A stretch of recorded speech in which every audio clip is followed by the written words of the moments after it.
Varavaram-panantenana, varavaran'ny fanantenana. Izany loha hevitra mahafinaritra izany no tiako ifampisarana aminao, anasako anao mba haritra hatramin'ny farany amin'izao maraina izao.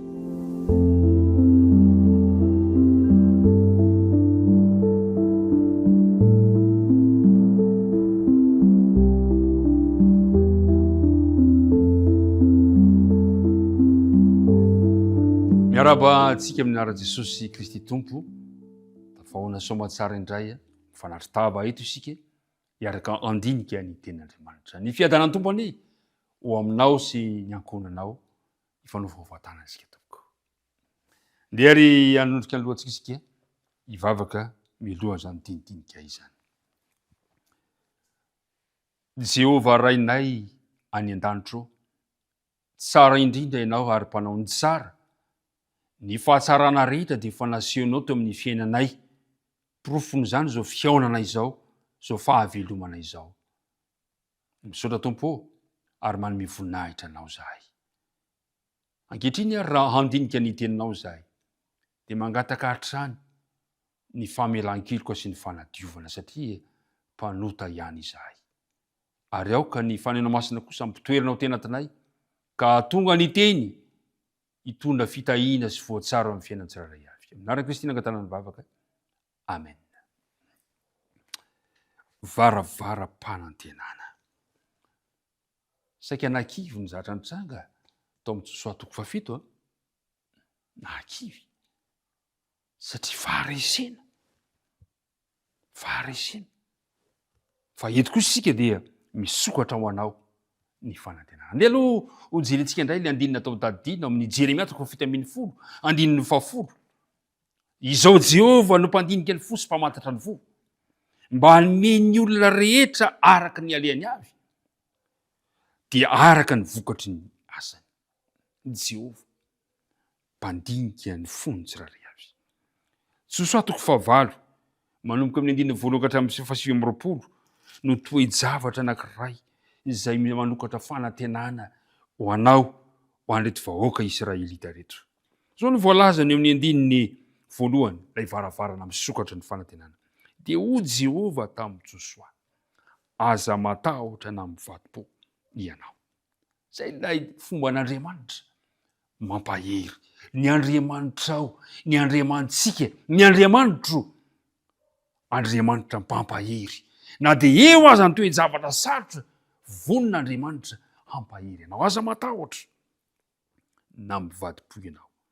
Ento miaraka aminao ny vahoaka rehetra mpanafika, ka mianga hiakaro ay. Indro efa natolotra eo an-tananao ny mpanjakany ay, mba mivahoakany sy ny tanànany ary ny taniny. Mahafinaritra izany. Ilay tanàna izay tao nandresy, indro efa natolotra Jehova. Mbola tsy ninona mitranga akory dia ozy Jehova efa natolotra. Ny fandresena zany ho anao dia efa nomen'Andriamanitra ho anao. Efa natolotra Andriamanitra sady. Ny paikadin'i Jehova mantsy dia manova ny faharesen'i Israely ho fomba fiady azahoana tombony. Ka ny lohasahan'ny akora izay natao hoe lohasaha fampidiran-doza dia novanana anjara hoe varavaram-panantenana. Araka ny voalaza amin'ny bokon'ny Osea 2 ka ny andininy 7 izay manao hoe, ary hatrany dia omeko azy ny tanimbolobony sy ny lohasahan'ny akora ho varavaram-panantenana. Ay le lohasahan'ny akora izay toerana nafatesany hiakana dia nanjary varavaram-pahasoavana, varavaram-panantenana ho an'ireto vahoaka an'Andriamanitra rehetra. Rehefa tonga natoko tena loatra ny mponina tao ay noho ny nandreseny ny vahoakan'Israely izay nandositra an'izy ireo karesy. Vantany voavoatarika hiala amin'ny toeram-pamaharany ireo mponiny ay. Dia ireo Israelita 3 alina lahy izay napetraka tsy lavitra ny tanàna no naka ny tanàna foana tamin'ny fandoroana azy. Mazava ny voalaza eo amin'ny andininy 7. Ary dia irotra any amin'ny avy any amin'ny fanotrehana kosa ianareo, ka ho azonareo ny tanàna fa atolo Jehova Andriamanitra anareo eo an-tanànareo izy. ry mpiara-midinika namana ito dia misy lesona ngeza be tsy ny paikaditsika olombelona no mitondra fandresena tsy ny paikaditsika nitondra fandresena fa Jehova mihitsy nefa manome ny fandresena atolotra ho an'ny zanany. Tinambara dia zao fanomezan'Andriamanitra ho an'ny zanany ny fandresena. Ka raha misy fahoriana eo alohanao, misy toe-javatra sarotra eo alohanao ka miezaka nitoky amin'Andriamanitra ianao, io toe-javatra sarotra eo alohanao io nataon'Andriamanitra ho varavara-panantenana ho anao. Raha toa ka teo amin'ny loasahany akora no natonga fahatso-panantenana, natonga fahaketrana mivoaka an'Israely, dia teo no nataon'Andriamanitra kosa varavara ny fanentanana ho an'ity vahoaka an'Andriamanitra ity.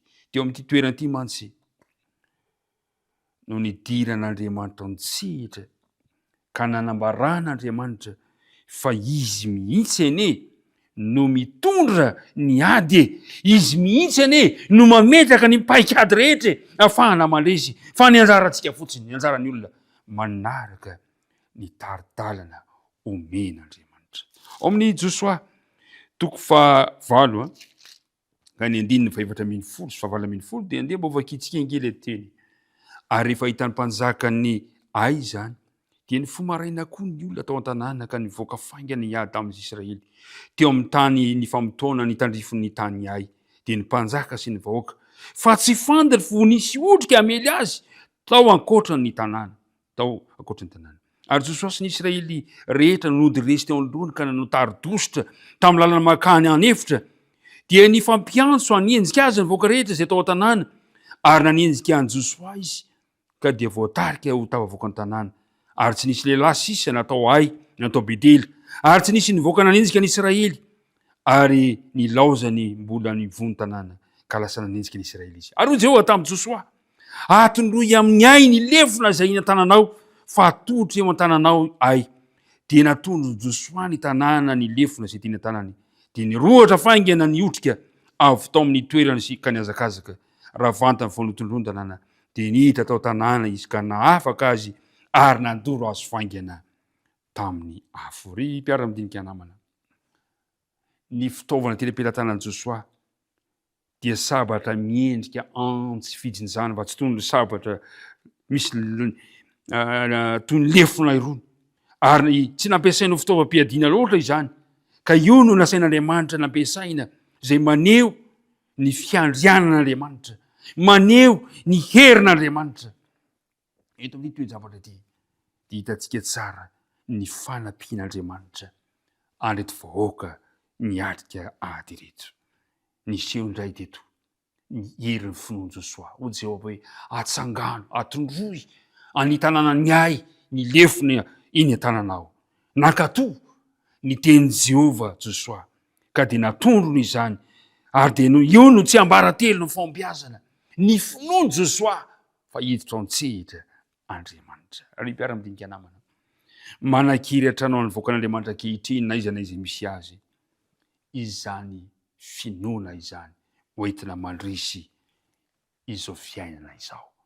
Androany ary tiako ny laza aminao, raha mino ianao dia hisokatra ny varavara-panantenana ho anao sy ny ankonanao, ka ilay lohasahan-dranomaso teo amin'ny fiainanao teo aloha, ilay lohasaham-pahakoviana teo amin'ny fiainanao tamin'ny lasa, dia hivadika kosa varavara-panantenana ho amin'ny fombiazana. Avelao ny paikadin'Andriamanitra no hitondra ny fiainanao androany.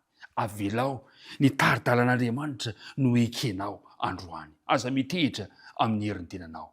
Retim-po natao Ai mantsy dia nieritreritra fa mbola toy ny mahazatra ahy, nefa nandositra kanjo tsy hita fa tao ambadika tao, ary voalaza fa voadidiny miaramila ny Israelita ireto vahoaka ny mponiny Ai ireto, ka tsy hita azy azo natao, dia resy izy ary babo hatramin'ny mpanjakan'izy ireo azy. Ary fantatra fa maty izany mpanjakan'ny Ai izany eo amin'ny 9:20, ary mpanjakan'ny Ai nahandro tamin'ny hazo mandra-parivan'ny andro, ary rehefa tokony ho maty masoandro dia nasain'i Josoa ny esorina tamin'ny hazo ny fatiny, ka nariana teo amin'ny vavahadin'ny tanàna ary notsindriny ato tambato avo mandraka androany izany. Ry mpiara-midinika namana, iriko indrindra isokatra ny varavaram-panantenana ho an'ny fiainan'ny tsiraray avy. Andeha hivavaka risika ankehitriny. Tompo tsara indrindra faly izahay fa velona indray ny fanantenana. Indray tokoa mantsy amaha-olombelona anay dia mitoa mitsilopilopy izany. Betsaka ny toe-javatra sarotra manamatroka ny fanantenanay, mandevona mihitsy izany fanantenana izany asa. Fa androany kosa dia mampahery anay ianao fa misokatra indray ny varavaram-panantenana ho anay. Perakapela tananao ary fiainana tsiraray avy, aza mahafoina mahasaraka anay ianao. Nara Kristina angatana ny bavaka. Amen.